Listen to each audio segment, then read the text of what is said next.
요한복음 7장 1절부터 6절인데요. 한 절씩 읽고 6절 같이 읽도록 하겠습니다. 그 후에 예수께서 갈릴리에서 다니시고 유대에서 다니려 아니하시면 유대인들이 죽이려 함이러라.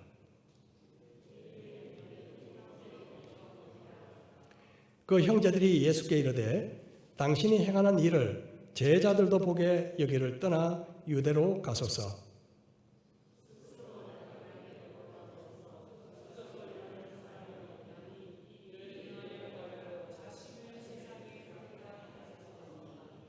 이는 그 형제들까지도 예수를 믿지 아니함이로라. 같이 읽겠습니다.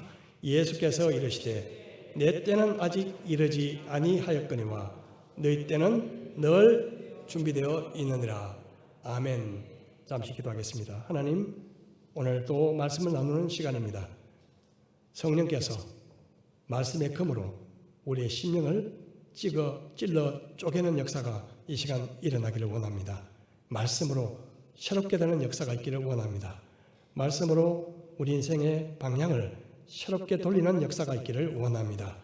오직 성령께 의지하며 예수님의 이름으로 기도드립니다. 아멘.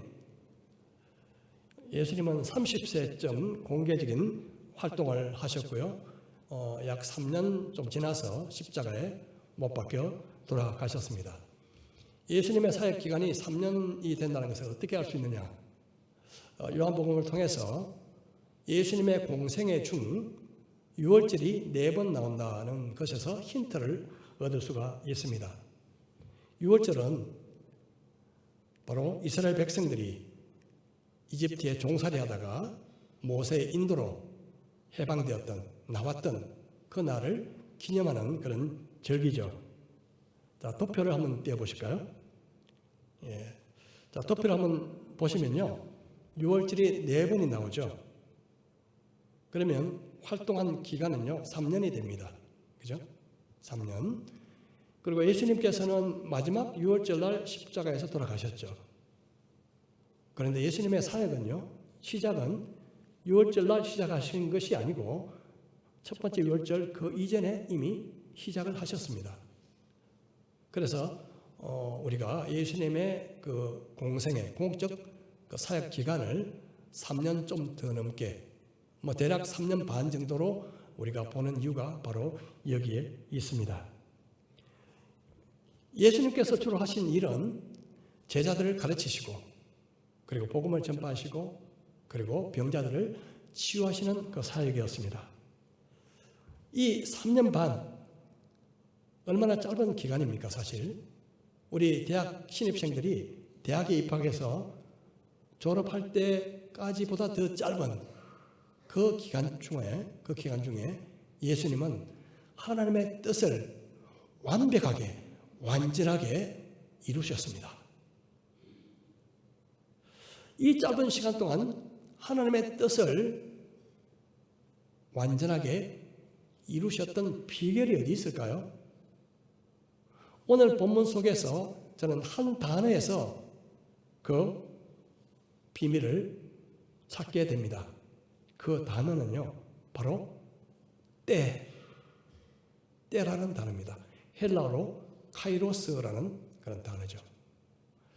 자, 주님은 늘 자신의 때가 있음을 말씀하셨습니다.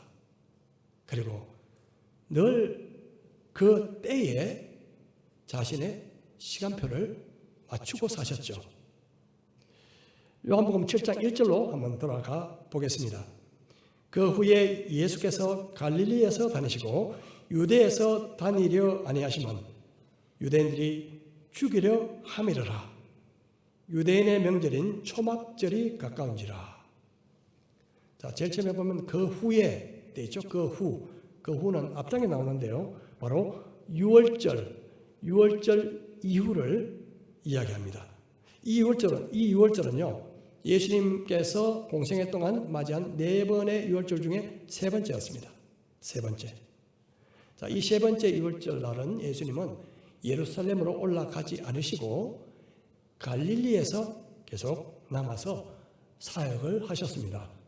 왜냐하면 유대인들이 자기를 죽이고자 했기 때문에 그렇습니다. 5장에 보면 구체적인 이유를 알 수 있는데요.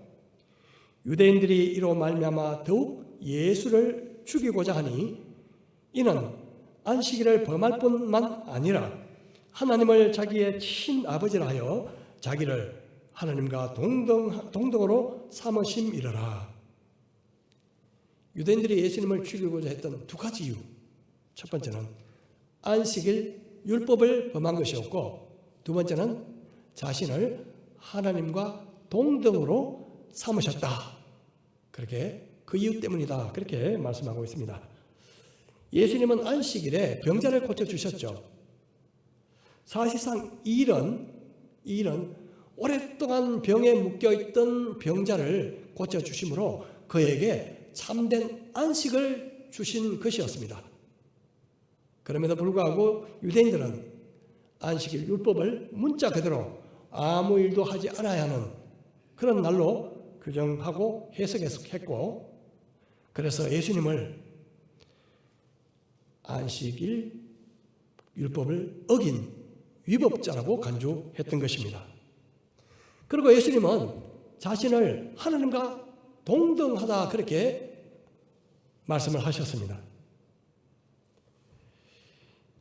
그렇게 말씀하신 것은 하나님의 본성, 하나님의 권위, 하나님의 능력에서 하나님과 똑같으시다, 그런 말씀이었죠. 유대인들에게는 이것이 신성모독죄였습니다. 명백한 신성모독죄. 그래서 결국 유대인들은 예수님을 안식일 율법을 계속 어기는 상습범, 그리고 신성모독죄, 이 두 가지로 몰아서 예수님을 죽이고자 했던 것입니다. 예수님은 이런 상황에서 쓸데없이 자기를 위험에 노출시키지 않으시고 갈릴리로 가셔가지고 위험한 예루살렘을 떠나서 갈릴리로 가셔서 하나님의 때를 기다리셨습니다. 마침내 그 때가 이르렀을 때 예수님은 순종함으로 그 길을 떠나셨죠. 이제 불과 십자가의 죽음이 6개월밖에 남지 않을 바로 그때였습니다. 물론 예수님은 자기가 어떻게 돌아가실 것을 잘 알고 계셨죠. 자, 2절에 보면요, 유대인의 명절인 초막절이 가까웠다 그렇게 말씀하고 있는데, 유대인들에게는 3대 명절이 있습니다. 6월절, 7.7절, 초막절이죠.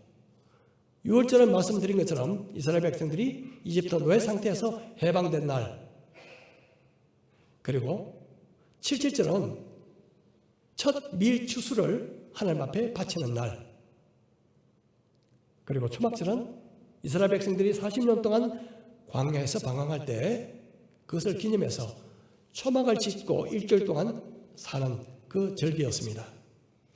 이 초막절은 1년 농사를 마무리하는 그 시기도 했기 때문에 수당절이라고도 불립니다. 현대 그 이스라엘에 가보면요, 이 초막절이 되면 아파트 베란다나 아니면 정원 아니면 빈 공터에다가 이런 초막을 짓고, 우리 사진을 한번 올려줄까요?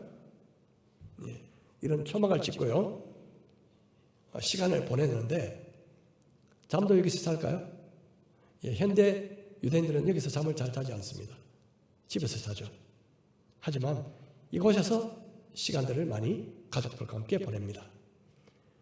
이 초막을 짓는 방법은, 벽은 어떤 재료도 써도 되지만 반드시 지붕만큼은 나뭇가지로 해야 됩니다. 나뭇가지. 이것도 누워서 별이 보일 정도로, 사이사이 별이 보일 정도로 엉성하게 덮어야 합니다. 그것을 통해서 이스라엘 광야 생활할 때 조상들이 얼마나 고생했는지를 돌아보기 위함이죠. 자, 이 초막절이 끝나면 앞으로 6개월 후에 바로 6월절이 오게 되는데요.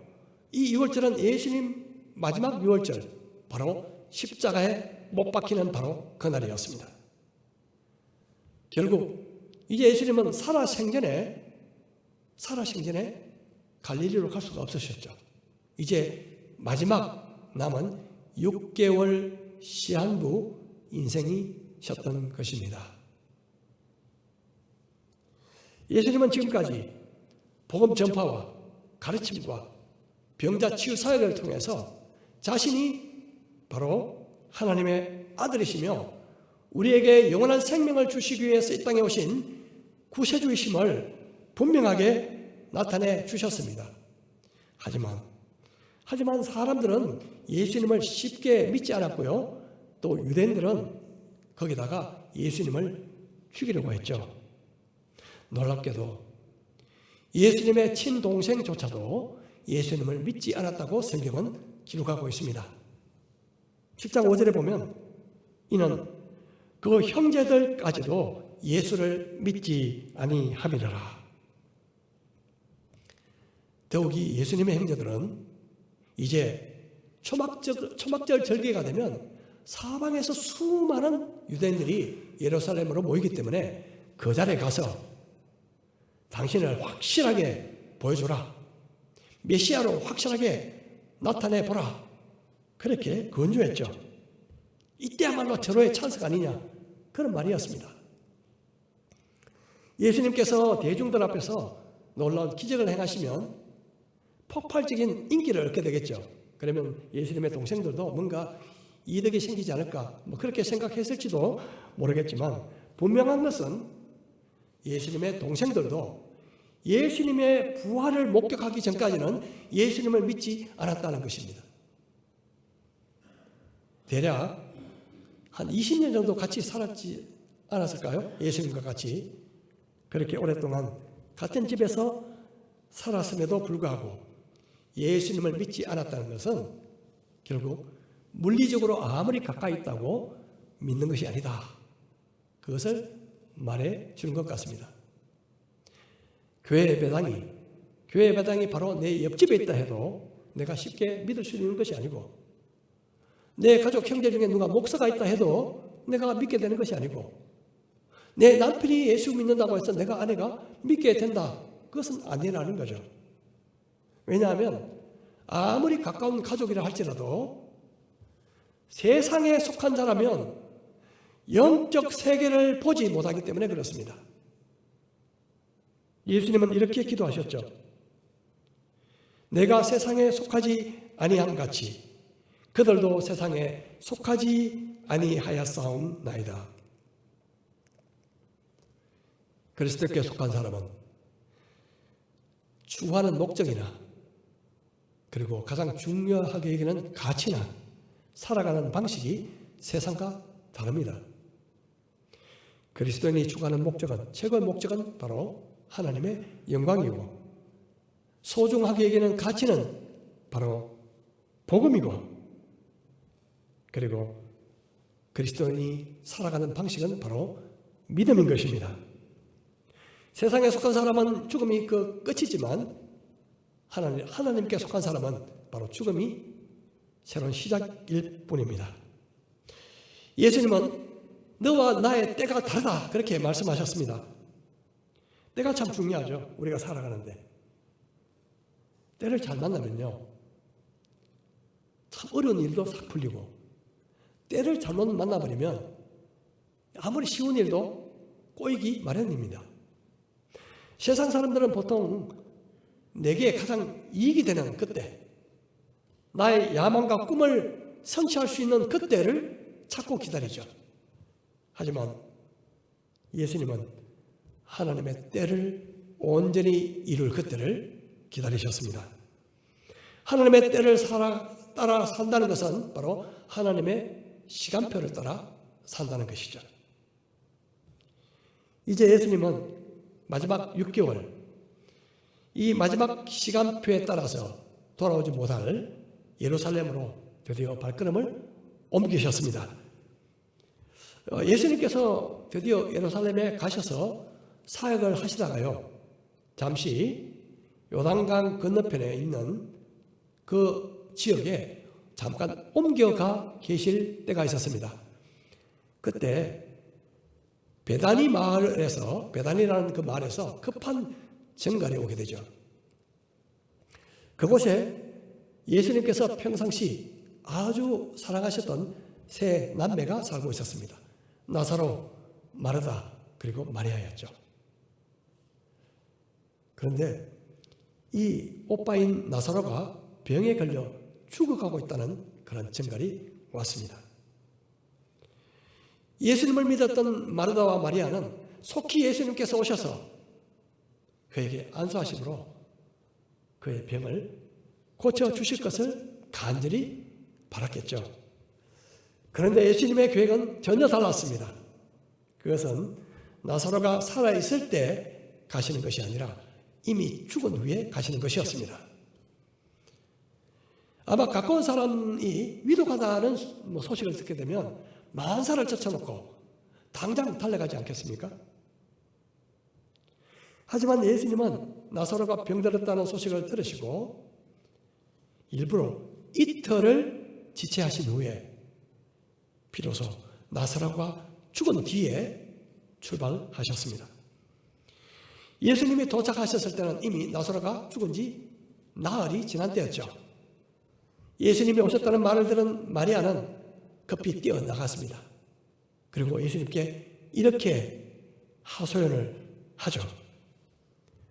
21절에 보면 마르다가 예수께 여짜오되 주께서 여기 계셨더라면 내 오라버니가 죽지 아니하였겠나이다. 주님이 조금만 일찍 오셨더라면 내 오라버니가 살았을 텐데, 그런 아쉬움과 서운함이 섞여 있는 말이죠. 그런데 그때 동생 마리아는 나오지 않았습니다. 왜 그랬을까요? 아마 너무 깊은 슬픔에 잠겨 있었거나 아니면 예수님이 너무 늦게 도착하신 것에 대한 그 섭섭함, 서운함 때문에 혹시 마음이 삐쳐 있었던 것은 아닐까요? 예수님께서 하여튼 도착하셔서 마리아를 찾으시자 마리아는 그때 정신이 든 듯 뛰어나가서 예수님 발 앞에 엎드려 이렇게 언니처럼 똑같이 하소연합니다. 주께서 여기 계셨더라면 내 오라비가 죽지 아니하였겠나이다. 그들이 원한 시간표는 오빠가 죽기 전이었습니다. 하지만 예수님의 시간표는 그들과 달랐습니다. 예수님의 시간표는 나사로가 죽고 나서였습니다. 예수님은 죽은 나사로를 살리심으로 자신이 부활이요 생명이라, 나를 믿으면 죽어도 살겠고 살아서 나를 믿는 자는 영원히 죽지 않는다는, 바로 자신이 영생을 주시는 하나님의 아들이심을 분명하게 증거하고자 하셨던 것입니다. 하나님의 시간표에는 늘 기다림이 존재합니다.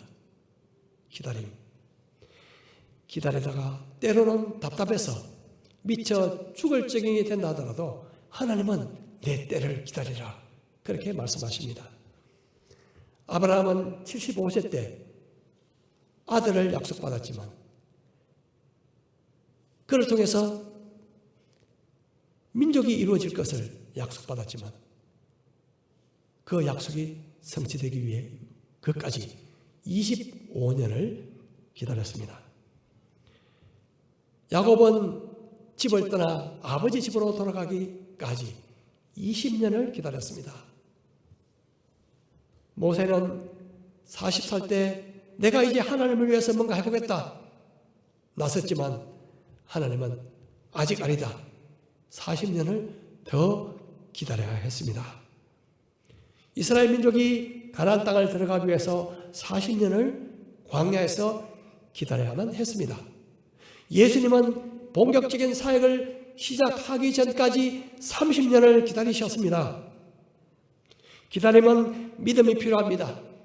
하나님의 때를 기다리는 정말 인내의 믿음이 필요한 것입니다. 하지만 그 하나님의 때가 내 인생에 단 한 번이라 할지라도, 단 한 번밖에 없다 할지라도 그 한순간을 위해서 평생을 준비할 가치가 있는 것입니다. 저는 우리나라 기독교 초기에 어둡고 황폐했던 우리나라 조선 땅에 왔던 수많은 선교사들 중에 한 여선교사를 기억합니다. 그 선교사의 이름은 루비 캔드릭 선교사였습니다. 그녀는 미국에서 간호학을 공부하고 어둡고 소망이 없던 이 조선 땅에 24살의 젊은 나이로 조선 땅을 밟았습니다. 그리고 9개월 후에 급성 맹장염으로 세상을 떠났고 그의 시신은 지금 서울 양화진 외국인 선교사 묘지에 묻혀 있습니다. 그녀는 주님의 일을 제대로 하지도 못한 채 죽어가면서 자기를 파송해 준 텍사스 청년에다가 이런 편지를 보냅니다. 내가 듣거든 텍사스 회원 청년들에게 이렇게 전해주세요. 20명, 50명, 10명 조선 땅으로 나올 수 있도록 이 말을 좀 전해주세요. 이 편지가 그곳에 도착할 무렵 루비 캔드릭은 세상을 떠났고 이에 도전을 받은 약 20명의 청년들이 한국을 비롯한 아시아 땅에 목숨을 걸고 복음을 위해서 나왔던 것입니다. 그녀의 묘비에는 이렇게 적혀 있습니다. 만일 내게 줄 수 있는 1000개의 생명이 있다면 이 1000개의 생명을 모두 조선을 위해서 바치겠습니다. 내가 줄 수 있는 1000개의 생명이 있다면 이 모두를 조선을 위해서 내가 바치겠습니다. 25살 나이로 정말 꽃피우지도 못하고 이 열악한 세상 바로 조선 땅에 와서 살았던 그녀의 삶은 과연 헛된 인생이었을까요? 그렇지 않습니다. 100년의 갑절을 살아도 마치 하루를 산 것처럼 무의미한 삶을 사는 사람이 있는 것처럼 반면에 하루를 살아도 하나님 앞에 값진 삶을 사는 인생이 있습니다. 내가 얼마나 위대한 일을 했느냐, 내가 이 땅에서 세상에서 얼마나 박수받는 삶을 살았느냐, 그것이 아니라 내가 하나님의 시간표를 따라 살았느냐, 하나님의 시간표를 따라 살았느냐, 이것이 열쇠인 것입니다. 예수님에겐 이제 하나님의 시간표상 딱 6개월이 남겨졌습니다. 이제는 돌아가실 때라는 것을 아셨고 십자가 죽음, 그 고난이 기다리고 있는 그 예루살렘으로 하나님의 시간표를 따라 그분은 발길을 옮기셨습니다. 예수님은 이렇게 말씀하셨습니다. 그러나 오늘과 내일과 모레는 내가 갈 길을 가야 하리니 선지자가 예루살렘 밖에서는 죽는 법이 없느니라. 우리에게 주어진 오늘과 내일과 모레를 어떻게 살아가시겠습니까? 하나님께서 우리에게 주신 시간은 내가 마음대로 시간표를 짜서 내 마음대로 살아가라고 주신 시간이 아니라 우리에게 주신 하나님의 선물입니다. 그뿐만 아니라 우리가 마지막 날 하나님 앞에 섰을 때 하나님 앞에서 어떻게 사용했는지 내놓아야 할 장부인 것입니다. 책임 있는 장부인 것입니다. 여러분, 나에게 남겨진 하나님의 시간표가 이제 무엇인지 알려달라고 기도해 보시지 않으시겠습니까? 하나님, 이제 제가 남은 인생 얼마나 남았을지 모르겠지만 주님, 이 마지막 남은 생애 동안 저를 향하신 하나님의 시간표를 알게 해주십시오. 나의 시간표에 마지막 종지부를 찍을 그날까지, 하나님께서 종지부를 찍으실 그날까지 우리를 위해서 기획하신 그 하나님의 시간표, 그 하나님의 때에 저와 여러분의 인생에 초점을 맞추시지 않으시겠습니까? 바로 그때를 위해서 하나님의 시간표를 따라서 여러분 우리의 모든 삶을 걸어보시지 않으시겠습니까? 우리 말씀을 생각하며 우리 각자 한번 기도하시는 시간 되었으면 좋겠습니다. 우리가 지금까지 어떻게 살아왔던, 어떻게 시간을 보냈던 괜찮습니다. 앞으로 이제 나에게 남은 시간표가 얼마만큼 남았을지는 하나님만이 아시겠지만 그 마지막 종지부를 찍으실 그날까지 하나님, 저를 향하신 하나님의 시간표, 하나님의 때가 무엇입니까? 계획이 무엇입니까? 어떻게 내 시간을 사용하기를 원하십니까? 그 시간을 깨닫게 된다면 바로 그곳에 그 때를 위하여 내 인생 전부를 걸겠습니다. 내 인생을 걸겠습니다. 주님 도와주십시오. 이 시간 우리 간절한 마음으로 함께 기도하시겠습니다.